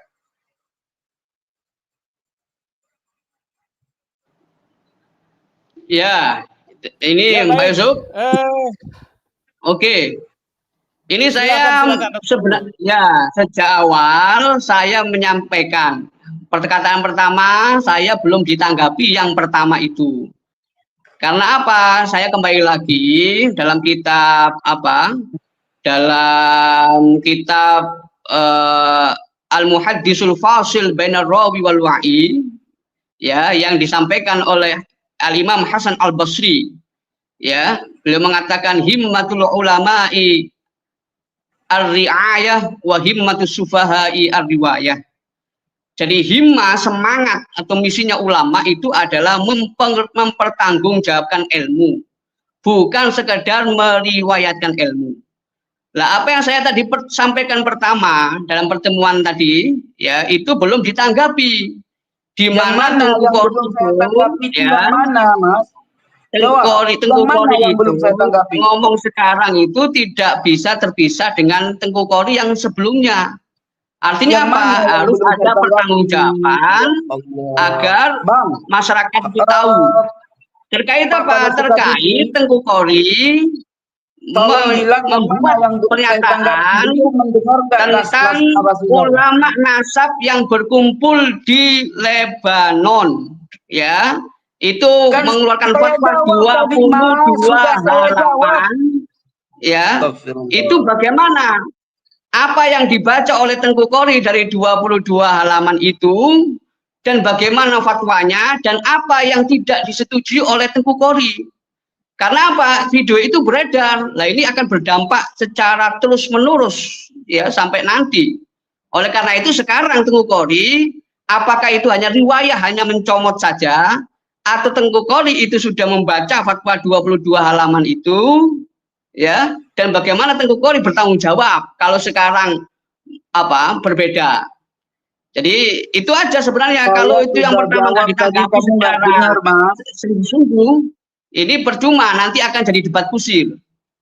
Ya, enggak, saya sudah jawab tadi, kamu nggak dengar? Debat kusir. Itu Pak Doktor, please listen to me please.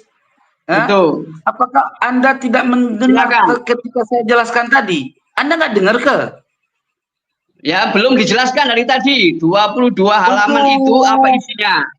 Pada ya, Sukatipin, pada Sukatipin yang saya jelaskan tadi, saya sudah jawab, dia tidak itu dengar. kalau nggak dijelaskan percuma, Pak Yusuf. Karena itu kutipannya Tengku Qori sendiri. Berarti beliau membantah ulama nasab yang berkumpul di Lebanon dalam konferensi internasional. Ya, ini kan sangat disayangkan. Mohon untuk tidak terjadi debat kusir aja. Ya, silakan. Ini hanya untuk tabayun saja.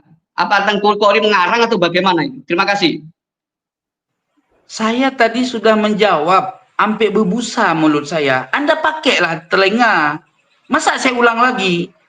Belum dijawab. Silakan. Coba saya tanya sama pada Sukatipi. Anda tadi waktu saya jelaskan tentang Syekh Yasin Al-Khalidari, itu yang ngarang itu Syekh Yasin Al-Khalidari. Mas, kamu tahu siapa pengarang yang saya sebutkan itu siapa? Tahu nggak? Siapa? Silakan dijelaskan isinya apa. 22 halaman itu. Terus gimana letak ketidaksetujuannya? Itu Pak Yusuf. Saya tanya, kamu tahu nggak siapa yang saya sebutkan di dalam YouTube saya itu penulisnya siapa? Tahu nggak? Dijelaskan dulu aja. Saya tanya, tahu tidak? Kok susah kau ini? Yang disebutkan para ulama nasab berkumpul, siapa saja yang berkumpul, siapa saja yang mengeluarkan fatwa. Astagfirullah. Itu aja. Kalau nggak dijelaskan, berarti dulu pernah ada masalah kejujuran informasi. Ini menimbang masalah kejujuran intelektual aja. Kalau itu nggak dipertanggungjawabkan, maka yang lain juga tidak bisa dipertanggungjawabkan. Ya, silakan siapa aja yang berkumpul, naskahnya bagaimana, isinya, silakan. Apa yang tidak disetujui oleh Tengku Qori, itu aja cukup. Ya. Coba sekarang Pak Yusuf. Pak Yusuf. Tadi saya menjelaskan tentang narasi saya kepada Syekh Yasin Al-Khalidari, itulah orang yang membuat buku 22 halaman yang dulu saya komentari, ya, saya jadikan hujjah untuk membatalkan nasab Ba'alwi, dan itu barusan sebelum dia ngomong, saya sudah jawab. Kok dia nggak dengar sih? Saya bingung ini, gimana nih caranya nih? Kamu dengar nggak omongan saya tadi? Oke, mungkin bisa ini kembali. Maaf ya, sebelumnya saya juga ini ada koneksi internet yang tidak baik di saya. Tadi saya sempat terlempar. Baik, Said Qori, mungkin sedikit saja disinggung kembali tadi pertanyaan Dr. Ribut. Kita sudah melebihi dari 1 jam 20 menit, hampir 1 jam 20 menit. Mungkin singkat padat, silakan. Nanti kita coba beralih ke topik yang lain. Yang menuliskan kitab tersebut 22 halaman itu, ya, namanya Syekh Sayyid Yasin Al-Khalidari Al-Musawi Ar-Radhawi Al-Hashimi. Ya. Di dalam naskah tersebut, ya, dia menyatakan nasab Ba'alwi itu adalah maudhu'ah, batil. Ya. Udah. Saya menukil daripada kitab tersebut atau 22 halaman tersebut hasil daripada Muktamar Ulama Libanon. Ternyata di dalam naskah tersebut bukan hasil muktamar. Ya, setelah kita baca rinci, itu bukan hasil muktamar. Dilakukan fatwa tersebut dituliskan di Libanon, bukan hasil muktamar. Gitu loh, Mas. Kamu punya nggak naskah itu? Dr. Ribut, punya nggak? Saya meminta konfirmasi kejelasan dari Tengku Qori. Kan sudah saya jelaskan. Makanya silakan dijelaskan. Kenapa kamu nggak kalau Tengku Qori dulu pernah menyampaikan keliru atau salah, sekarang silakan disampaikan aja. Letak kekeliruannya di mana? Oke. Ya, agar apa? Agar tahu, karena ini masalah kejujuran intelektual, tidak perlu kemana-mana. Ya. Muter-muter. Kamu ini kenapa sih Kamu dari tadi pertanyaan saya nggak pernah kamu menjawab, kamu mencoba melakukan logika falasi. Saya sudah menjawab sedemikian rupa pertanyaan kamu dengan narasi-narasi yang ada di kitab itu. Sementara kamu pun nggak punya naskahnya. Kamu punya nggak naskahnya? Coba, saya tanya. Loh, makanya saya tanya kepada Teguh Qori sekarang ini. Kamu punya nggak naskahnya? Itu pernyataan Teguh Qori. Ya. Saya tanya, punya atau tidak? Loh, saya jawab. Saya mau tanya saya. Punya atau tidak? Saya mau konfirmasi. Nggak kredibel. Saya mau konfirmasi aja. Suka TV kalau ngajak orang yang pinter. Jangan cuma punya titel doktor tapi nggak punya apa-apa. Kalau itu mengada-ngada berarti percuma. Saya minta dia menjawab pertanyaan saya. Percuma kalau diskusi, kalau orang sudah berani mengada-ngada itu nanti kalau kamu tidak ada gunanya. Karena nggak mampu menjawab pertanyaan saya, turun. Apakah beliau ini mempertahankan kebenaran dengan ilmu, semua pertanyaan kamu sudah membela otoritas yang tidak otoritatif, ya? Kamu yang membela otoritas yang tidak otoritatif. Jawab, tetapi kamu selalu oleh karena itu pertanyaan kamu dijawab. Ya, saya tugasnya menimbang koridor keilmuan. Pernah saya tidak jawab. Semua saya kalau jawab. Ada koridor, sementara kamu memberikan suatu statement yang kamu sendiri tidak tahu naskahnya. Jadi, kamu punya nggak naskah kitab tersebut? Ya. Oke. Kamu punya nggak? Nggak tanya Pak pada suka TV toh. Baik, saya stop dulu ya. Oke. Kita berhenti pada kitab polemik tentang Abnaul Imam. Itu palsu. Enggak, bukan polemik Abnaul Imam ini. Pak, saya potong, bukan polemik Abnaul Imam. Dia menuntut saya untuk menjawab naskah saya di video dulu tentang kitab karya 22 halaman fatwa karya Syekh Yasin Al-Khalidari. Ya, dia sendiri nggak punya kitab itu. Makanya saya tanya, coba kamu jujur jawab. Kamu punya nggak 22 halaman kitab tersebut? Punya nggak? Itu saya tanya, belum dijawab. Makanya saya tidak perlu untuk menjawab. Ya, para ulama yang berkumpul Al-Nasab di Libanon itu siapa? Atau tidak? Kamu jawab dulu. Itu dari awal nggak dijawab. Soalnya bagaimana saya mau menjawab? Bagaimana saya nggak jawab? Karena itu tadi saya jawab. Akan sia-sia saja. Ya, para ulama ahli nasab yang berkumpul di Libanon siapa yang ditekan Tuan Guru Qori itu? Apakah itu beliau mengada-ngada atau bukan? Tidak ada ulama yang berkumpul di Libanon. Itu ditulis di Libanon. Udah jelas? Udah jelas belum? Hah? Udah jelas belum? Itu dituliskan di Libanon. Bukan berkumpulnya ulama di Libanon, bukan. Kau muter-muter.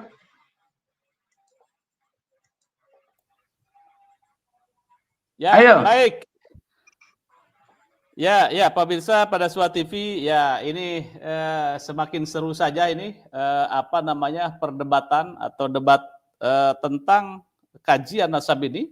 Nanti kita akan sambung kembali terhadap polemik nasab. Tetapi satu lagi saya pertanyaan lagi tentang kitab Abnaul Imam. Said Qori, ada yang mengatakan bahwa kitab Abnaul Imam ini adalah tidak dikenal oleh ulama-ulama klasik. Ini benar apa tidak ini menurut Anda? Ya, kitab Asy-Syajarah Al-Mubarakah pun nggak dikenal oleh ulama klasik. Karena kitab itu baru ditemukan. Kitab Abnaul Imam pun kitab yang baru ditemukan, naskahnya baru dicetak. Sama juga dengan Asy-Syajarah Al-Mubarakah. Jadi kitab itu juga berdua-duanya kitab yang tidak pernah dikonfirmasi oleh ulama terdahulu di abad 6, abad 7. Itu dimiliki oleh pentahqiq. Ya. Nah, sekarang saya jawab, Abnaul Imam itu kitab abad ke-5 yang ditemukan oleh Ibnu Shadaqah di abad 910 Hijri. Ya, itu ditemukannya. Ditahqiq di abad 10 sekian wafatnya beliau kan. Terus dilanjutkan oleh Imam As-Safaraini, terus dilanjutkan oleh Imam Al-Maqdisi pentahqiqannya. Ya, artinya kitab tersebut sudah sangat kredibel, ditahqiq dan diketahui oleh ulama-ulama ahli nasabah terkemuka 3 loh pentahkiknya orang yang dari generasi ke generasi. Sementara Syajarah Al-Mubarakah hanya ditahkik oleh 1 orang, Said Mahdi Rajai. Nah, ketika orang menganggap Said Mahdi Rajai itu mengatakan dengan Syajarah Al-Mubarakah, Said Mahdi Rajai juga mengisbat nasabah alwi. Apa yang jadi masalah? Sementara kitab Syajarah Al-Mubarakah tidak dikenal biografi penulisnya berdasarkan kitab ilmu tahqiq, ya. Setiap naskah kitab yang tidak diketahui biografi penulisnya, ya, siapa penulisnya itu tidak diketahui dengan pasti, maka kitab itu manhulah, kitab yang perlu diragukan, wa fihi nazar, dan pada kitab tersebut tidak mesti ada penelitian, gitu loh. Artinya kitab Syajarah Al-Mubarakah tidak kredibel, tidak ditahqiq oleh banyak ulama ahli tahqiq, gitu loh. Coba ulama ahli tahqiq 3 orang mengetahui Abnaul Imam, sementara Syajarah Al-Mubarakah hanya 1 pentahqiqnya, As-Sayyid Mahdi Rajai. Gimana? Gitu loh. Sekarang pertanyaan saya nggak pernah dijawab. Yang adil Bapak pada Suka TV, yang adil Anda hari ini, coba minta kepada Dr. Ribut untuk menjawab pertanyaan saya. Pertama, kalau dia sepakat dengan Imaduddin, Kiai Haji Imaduddin, ya, tolong Anda tunjukkan kitab asli, manuskrip asli tanpa tahqiq terhadap kitab Abnaul Imam. 1. Kedua, apakah Anda telah meneliti kitab buku tesis Imaduddin? Kalau Anda meneliti buku tesis Imaduddin, coba tunjukkan di mana naskah di dalam tesis Imaduddin yang menunjukkan bahwa Abnaul Imam itu palsu. Itu aja, coba dijawab. Jangan limpahkan pertanyaan terus. Saya sudah jawab pertanyaan Anda. Ayo jawab dulu. Oke, silakan mungkin bisa memberikan klarifikasi Dr. Ribut, silakan.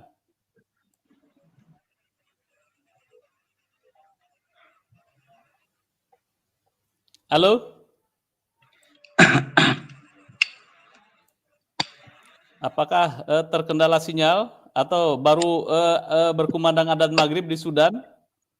Ya, silakan mungkin bisa ini. Ya, tadi kan sudah saya baca, ya. Jadi dalam kitab 20 halaman 20, ya, dalam kitabnya itu, ya, ini nama kitabnya apa? Coba dijawab dulu yang benar. Aduh, mutar mukimat nih.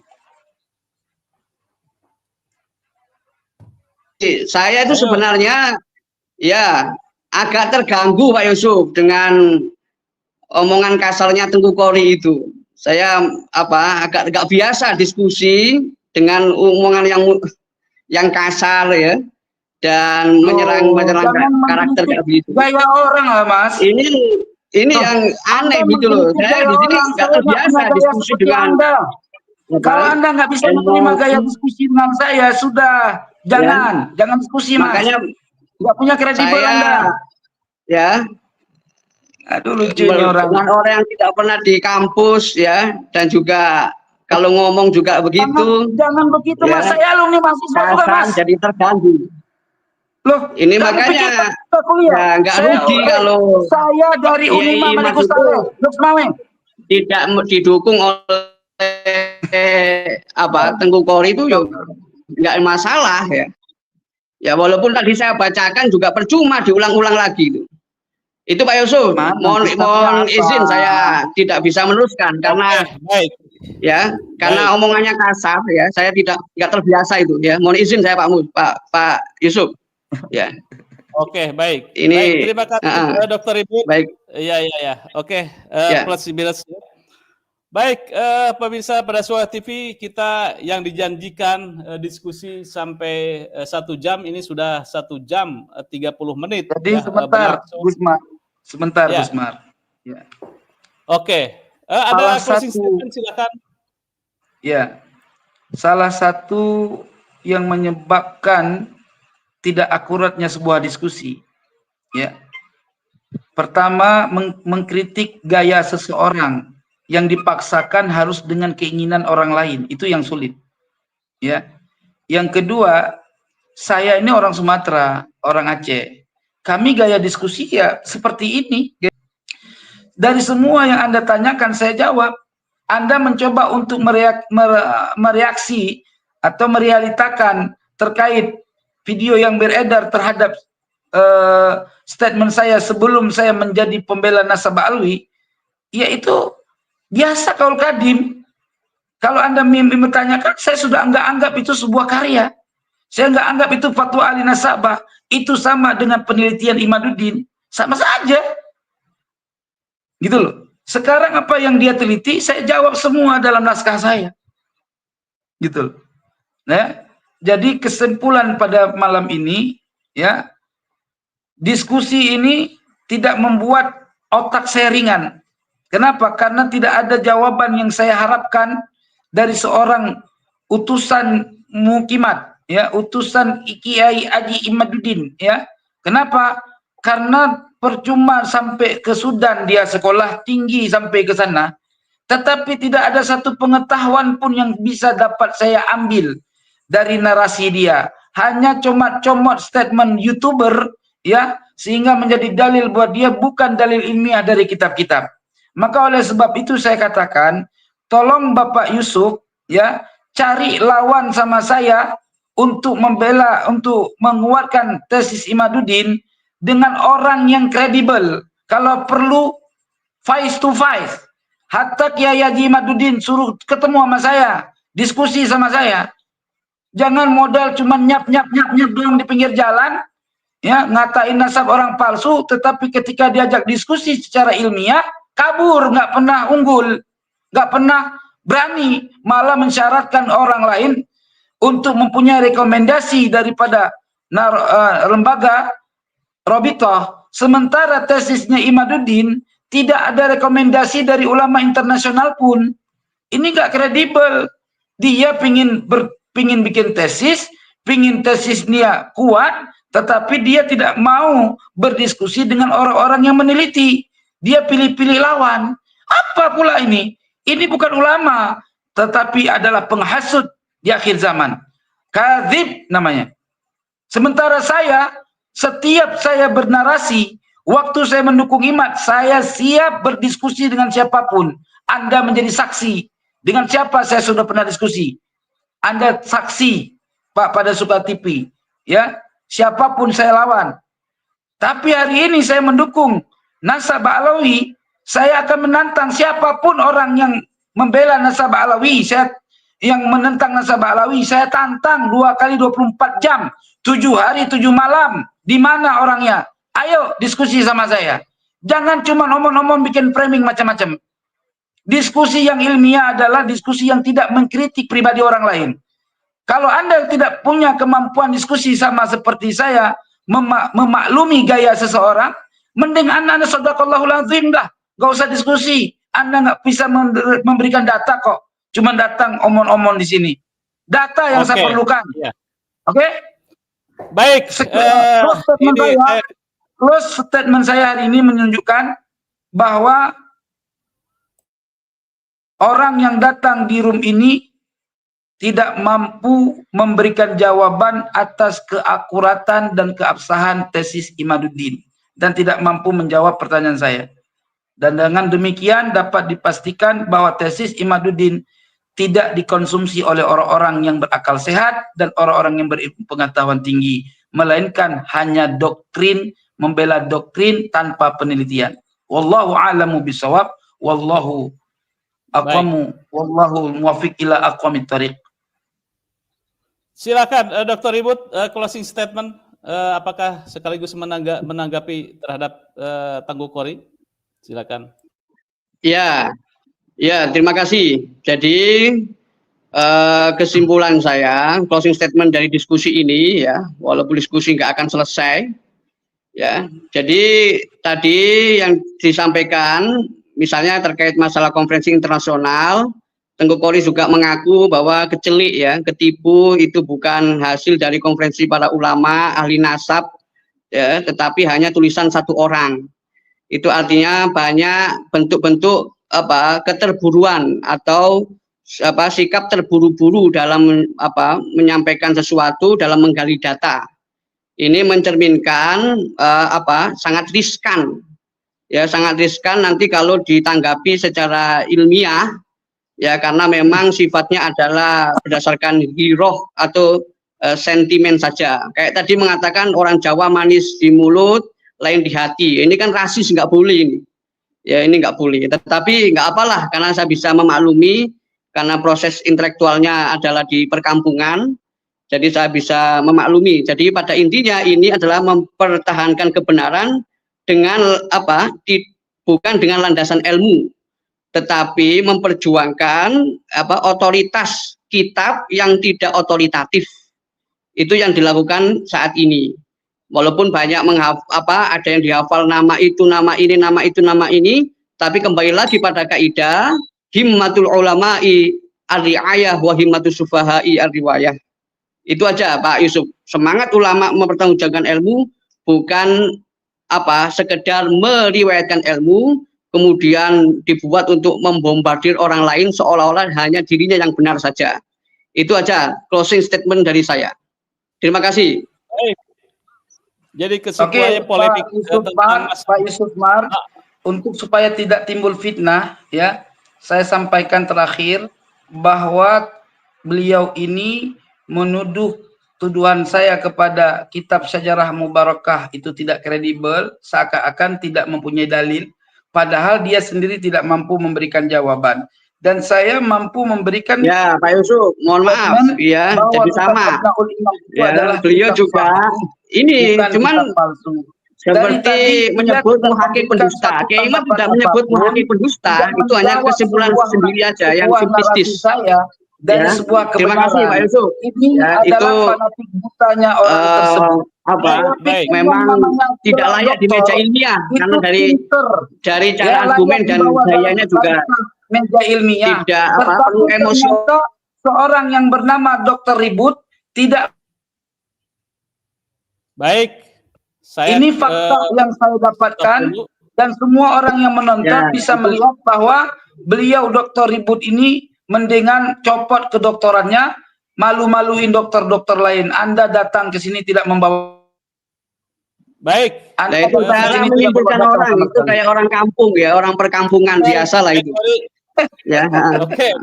Ya, Said Qori ini baik pemirsa pada Suara TV, itulah plus minus dari debat nasab, tetapi pada intinya bahwa kenapa polemik nasab ini menjadi sebuah penting, karena menunjukkan bahwa nasab keturunan atau warisan dalam tradisi Islam adalah nasab Rasulullah itu sangat penting.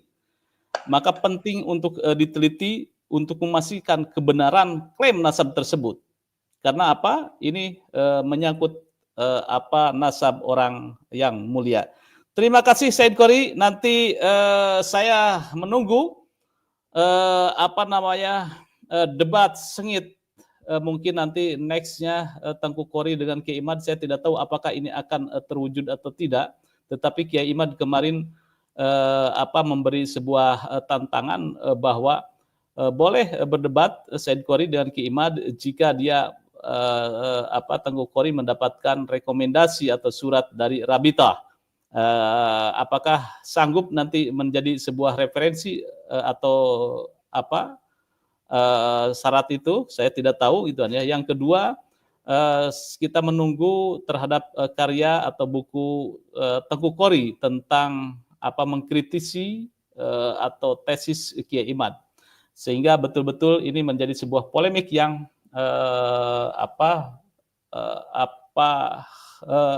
membuat kreativitas seseorang. Terima kasih Tengku Qori, terima kasih Dr. Ibu. Ada pesan buat Kiai Imad sebentar. Pesan buat Kiai Imad sebentar buat saya dari saya. Ya. Jadi Kiai Imad berani menantang saya dengan membuat satu syarat harus ada rekomendasi dari Robitoh. Siap, saya akan usahakan itu, tapi juga dengan syarat. Ya, tesis Kiai Imaduddin harus dilengkapi bukti rekomendasi ulama ahli nasab internasional bahwa tesis dia itu sahih. Jadi kalau dia tidak mempunyai rekomendasi tesis dia di rekomendasi keabsahannya daripada ulama ahli nasab internasional, berarti tesisnya Imaduddin ilegal. Maka tidak pantas untuk mensyaratkan orang lain untuk mempunyai rekomendasi dari Robitoh. Dia membuat tesis, saya membuat antitesis, secara prosedural antitesis dilawan dengan tesis. Demikian pesan saya buat Kiai. Kita tunggu nanti karya Tengku Qori bukunya. Terima kasih semuanya. Mohon maaf lahir dan batin. Wassalamualaikum warahmatullahi wabarakatuh. Saya mohon maaf kepada semua